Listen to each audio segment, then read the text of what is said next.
Amen.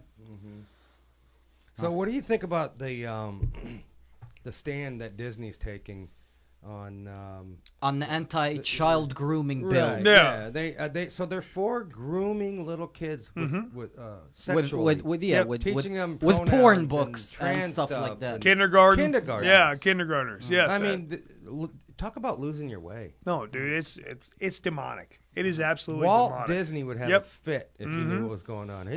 I was watching a little bit of a video on him today, and supposedly he was kind of a religious guy, went to church and all that stuff. And he kind of puts a lot of his success on his faith in God and going to church and stuff. I bet he's rolling in his grave. He's got to be. Got to be. Dude. And look, they've been in on the grooming and sexualization of children. And again, it's a sick, demonic attack, not just from the left, but just from society.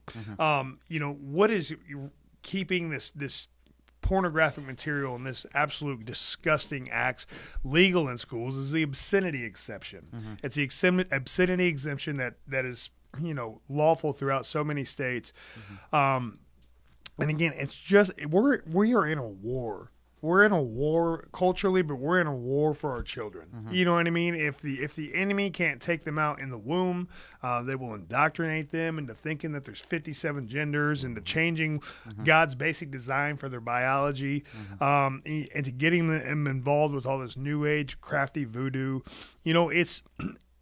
They should be teaching math, science, English in schools. The kids shouldn't be taught about sexual identity or changing their gender or this other kind of nonsense.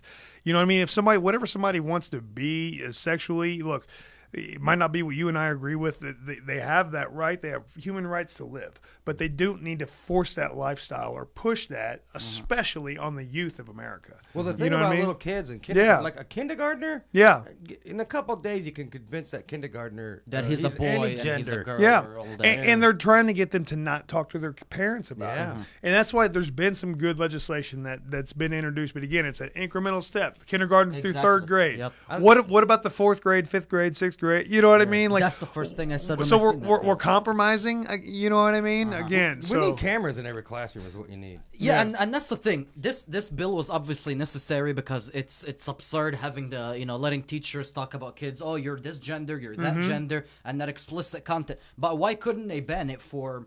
Why is it only from kindergarten to third grade? So fourth, fifth, sixth, these are still 12, 11-year-old kids. Well, if you look at DeSantis' bill, it says, like, when you're talking about fourth graders, fifth graders, sixth graders, you can't be talking or teaching stuff to kids that are age inappropriate, and that pertains to the fourth grade, the fifth grades. I don't know what that... Yeah, it's not covered in the legislation. No. Right. Yeah, exactly. So, again, just radical. There's this lie out there that, and it's been a twisted attack for many, many years. Anybody out there, I recommend if you look up the movie The Mind Polluters, it'll go in depth to this agenda that says that children are sexual from birth, which is an absolute lie. I'll give you some trigger warnings. There's a lot of verbal content in there that will make you angry. Make you angry in a great way. But we actually held a private screening of the movie. My campaign did, The Mind Polluters. And it just goes into the pedophilia and the grooming that is on children. If you go to libraries, there are books that are they're outright awful. It's straight up pornographic. You know what I mean? And this is marketed towards 5-year-olds. You know, there was I think I was watching Laura Ingraham, and she just interviewed some lady that went to a school board meeting and started reading a book. Yep, she got thrown out, right? Promoted in the classroom for like fourth graders to read. She just got, dude, it was so sexual. It was like reading. She read that book to the school board, and she got thrown out for it. Meanwhile, that book is being read to little kids. No, little kids are, they're like, hey, take us home for some reading material. Yeah. It's insane. Isn't that crazy? Yeah. So, and then you got a Supreme Court justice nominee who's going to get in there who basically apparently doesn't think child pornography isn't such a bad thing. Oh yeah, she has sympathy. She has sympathy for child sex offenders, not the victims. Yeah, absolutely. She's given slap in the wrist sentences for child sex offenders and pedophiles. She also doesn't know how to define what a woman is. She also doesn't know when life begins as well. Can you imagine if Trump didn't win, Hillary got in there, and she had those 3 Supreme Court justice picks, and then you get Biden and you get 4? The whole court would be crazy. Oh, it'd be absolutely radical. Yep, it'd be absolutely radical. And we'd be ruined. Yeah, I think. yeah. So, yeah, I again, it's just this incredibly progressive far left.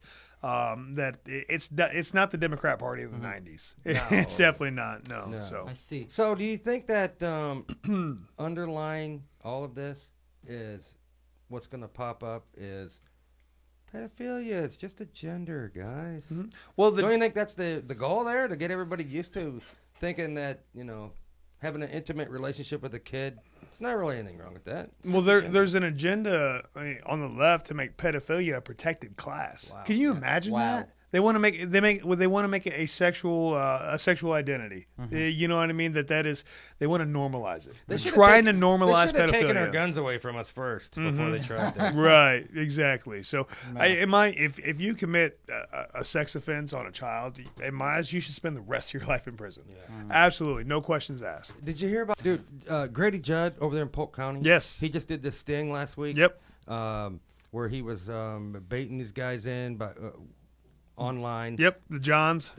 So the guys think that they're talking to like a 13-year-old girl, and it's like that Chris Hansen Dateline NBC thing. How to Catch a Predator. Dude, they caught like 150 people. Yep. In a day. Wow. In a day. So if you take that operation and put it anywhere in this country, you'll catch hundreds of guys every day wanting to have sex with a 13-year-old.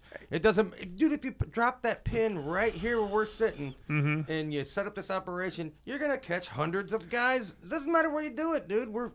I feel like this country's full of last year I did crazy people. I did some volunteer work when the Super Bowl was in Tampa, because wherever the Super Bowl is, there is always an influx of trafficking because there's a lot of people flying in and getting hotels, and so these pimps and these traffickers, they can blend in, right? It's not outside of the norm for them. So where they will they'll set up shop in like a cheap motel, but then they'll bring their client, their quote unquote product, to a fancy Ritz-Carlton or something of the sort like that. And so, you know, we did some volunteer work where we went around to a lot of the Tampa area hotels, gave them some human trafficking education material, prevention material.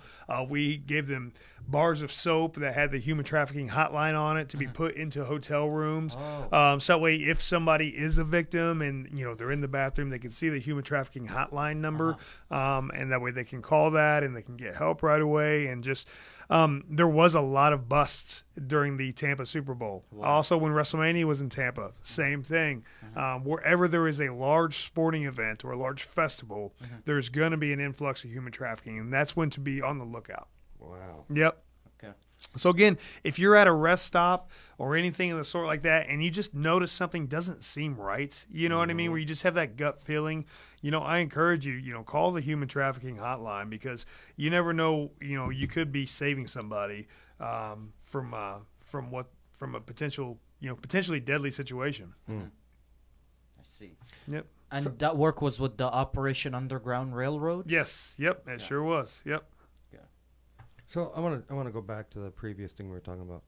So do you think Biden's going to get us somehow in World War III? Because didn't he just say that essentially we need a regime change over there?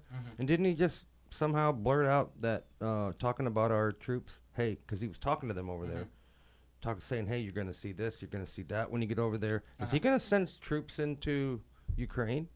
Yeah, the White House had to correct him, go, no. What, don't you think Biden kind of knows something and forgot that he wasn't supposed to say something? Yep, most definitely. He's going to get us in World War III, isn't he? Well, that's the thing. I think Western corruption is going to get us into World War III, which, the Biden administration and all them.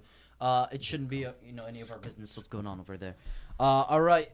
Yeah, y'all ready to make? Yeah, we're gonna wrap it up. This is gonna be a little bit shorter than normal podcast. All right. Well, this has been episode 107 of the Patriot Roundtable. Our guest tonight was Mr. Drake Wuertz, running for Florida House of Representatives, District 38. Yes. So, folks, as I said, please go to my website, votedrake.com. Sign up for my email blast. If you're here in Central Florida, sign up to volunteer for the campaign. No matter where you're at in the United States, Please pray about making a contribution in the campaign, a monthly recurring contribution. We got a primary election in August, general election, Lord willing, in November. A monthly recurring donation of $5, $10, $20 that goes a long way. So please consider that. Pray for me. Pray for my family. We're being attacked from both sides of the aisle because we're truly standing on our constitutional Christian conservative values. And let me close out by saying this, that gone are the days where these career politicians dictate to we the people. Mm-hmm. We the people of the beautiful, great, free, red state of Florida, we decide the trajectory of our state. And again, it is up to the grassroots champions to rise up and go to our state house, defy tyrants, push back against the establishment, battle it out with the radical left, and stand on our God-given big R rights. So go to votedrake.com. Help me out. Amen, brother. Votedrake.com. Help this man out get to the Florida State House. And God bless America. Amen. Primary of the rhinos. Yeah. And like I said before, if you watch this video, you like what you heard from Drake, the best thing that you can do besides donating is sharing this video. Because, hey, if you don't live in this district, you might have friends that do, and that's how they're going to see it. So. And by the way, I don't drink. This is not White Claw. This is Celsius. This is a post-workout recovery drink. It has minerals and vitamins and such. I don't drink, okay? It's not White soy. Claw. It's not soy. I don't drink soy. God bless America. Amen. I drink whole milk, Jeff. Oh, you do? Yeah. You don't drink beer. God bless America. Yeah.